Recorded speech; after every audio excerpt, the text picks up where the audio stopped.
The Nebraska cornfield stretched like a sea of dried gold under the inky, starless sky. Jack Monroe gripped the steering wheel, knuckles white, the monotonous drone of the engine the only sound besides the rhythmic thump of tires on cracked asphalt. He was late. Marie had called twice. The second time, her voice tight with worry. "Just get home," he'd told her. "The back roads are faster." Faster, maybe, but desolate. Mile after mile of rustling stalks pressing close to the narrow road, forming towering, whispering walls. Fatigue gnawed at him. The headlights carved twin tunnels of sickly yellow through the oppressive dark. Then he saw it. Not on the road, not in the sky, within the corn itself, to his right.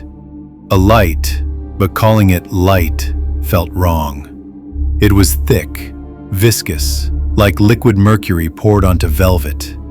It didn't illuminate, it swallowed the darkness around it, radiating a cold, silent luminescence that made his eyes ache. It pulsed faintly, a slow, arrhythmic heartbeat deep within the field.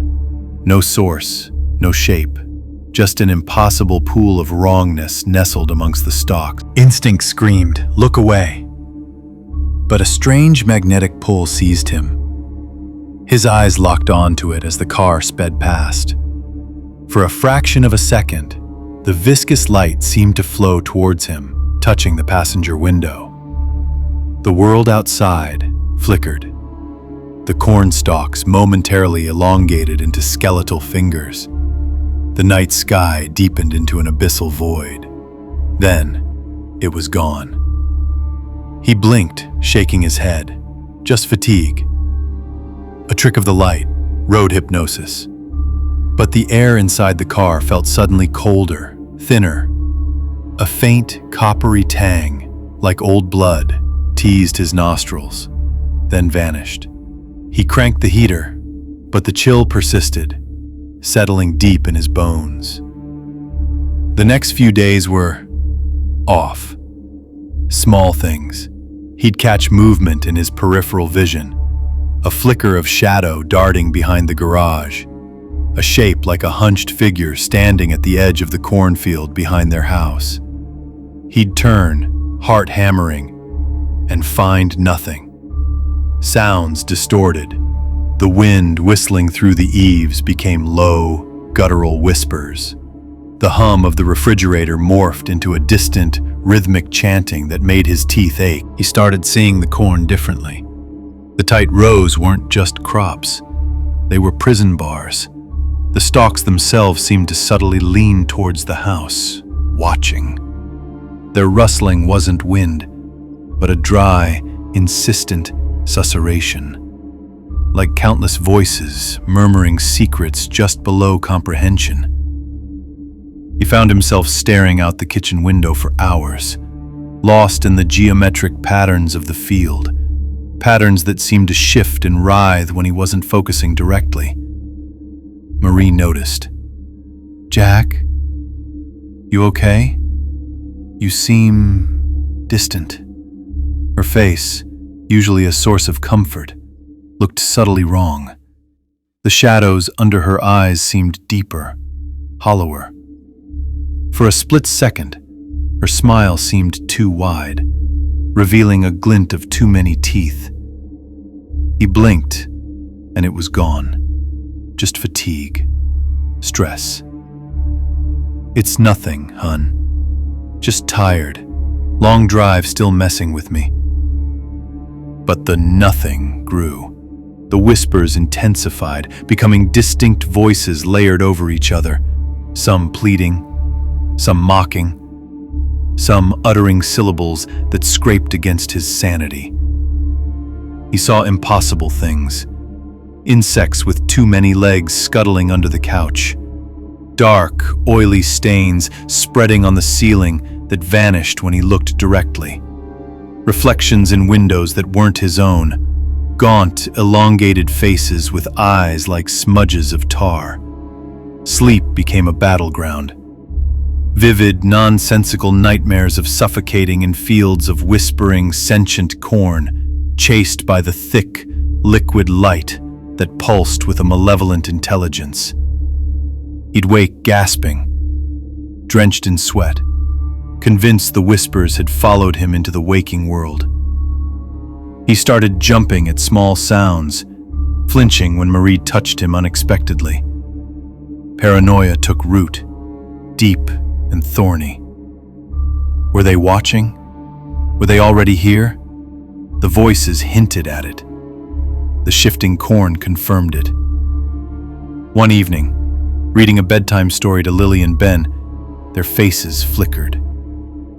Lily's bright blue eyes momentarily became bottomless black pits. Ben's cheerful grin stretched impossibly wide, revealing rows of needle-sharp teeth. Jack recoiled, dropping the book. The children looked at him, confused and hurt. Daddy? What's wrong? Lily asked, her voice innocent, but to Jack, it sounded layered with the dry rustle of corn husks. Nothing, sweet pea, he rasped, forcing a smile that felt like cracking ice. Just... Daddy saw a spider. He couldn't look at them. The wrongness was clinging to them, seeping into them. The light had touched him, and now it was spreading, corrupting everything he loved. The voices confirmed it. Not yours. Husks. Replacements. The final descent was rapid. A landslide of fractured reality. The whispers became constant, deafening shrieks inside his skull. The world fractured like broken glass. Walls breathed, furniture crawled. Familiar faces warped into grotesque parodies. Marie, bringing him coffee, became a thing of nightmare. Skin like stretched parchment, eyes burning with cold, alien light, fingers elongating into twig-like claws reaching for him. Her voice, asking if he wanted sugar, was a chorus of insects buzzing. He saw them everywhere. Imposters wearing the skins of his family.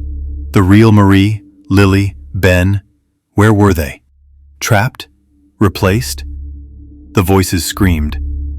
It was the only way to save them. To purge the corruption before it consumed everything. The eldritch intelligence behind the light, vast and incomprehensible, pulsed in his mind. A pressure threatening to burst his skull. It wasn't malevolence he felt, but a terrifying, indifferent curiosity, like a child observing ants through a magnifying glass before focusing the sun. He found the old hunting knife in the garage. The cold steel felt real, solid, an anchor in the dissolving world. He gripped it tight. He had to act. Before they did. He found them in the living room, huddled together on the couch, bathed in the flickering glow of the television. But Jack didn't see his family. He saw grotesque mannequins woven from dried corn husks and shadow, their faces shifting masks of terror that weren't quite right, their eyes glowing with that same sickening, viscous light he'd driven through. They turned towards him, their movements jerky, unnatural. A dry, rustling sound emanated from them, like the field itself speaking. Jack. The Marie thing's voice was a distorted rasp, layered with the whispers. Get away from them, Jack roared, the sound tearing from his raw throat. Give them back. The pressure in his head was immense, the alien presence observing his breakdown with detached, cosmic interest. Reality was a thin film over an abyss, and he was falling through. He lunged. The knife was a silver blur. He moved with a speed born of terror and desperate, fractured purpose. He wasn't murdering. He was excising. He was cutting away the cancerous growth, the imposters, to find his real family trapped beneath. He saw the husks recoil, heard dry, tearing sounds that weren't flesh, felt brittle resistance that crumbled like old stalks. He saw the Marie thing's eyes widen with an impossible, human terror in the split second before the blade struck. He saw Lily's small form stiffen, a gasp catching in her throat. He saw Ben try to scramble away, a choked cry escaping, but the whispers drowned them out, shrieking, "Husks! Deceivers! Purge them!" The eldritch light flared behind his own eyes, blinding him to anything but the monstrous shapes he perceived. It was over quickly. Silence descended, heavy and thick, broken only by Jack's ragged gasps and the soft, persistent rustle from the cornfield outside. He stood amidst the ruin, the hunting knife dripping red onto the worn carpet. The adrenaline ebbed, leaving a terrifying void. The crushing pressure in his head lifted abruptly, like a vice unscrewed. The whispers ceased. The flickering distortions, the crawling walls, the grotesque transformations, they vanished. The world snapped back into horrifying, mundane focus. The light from the television played over the scene.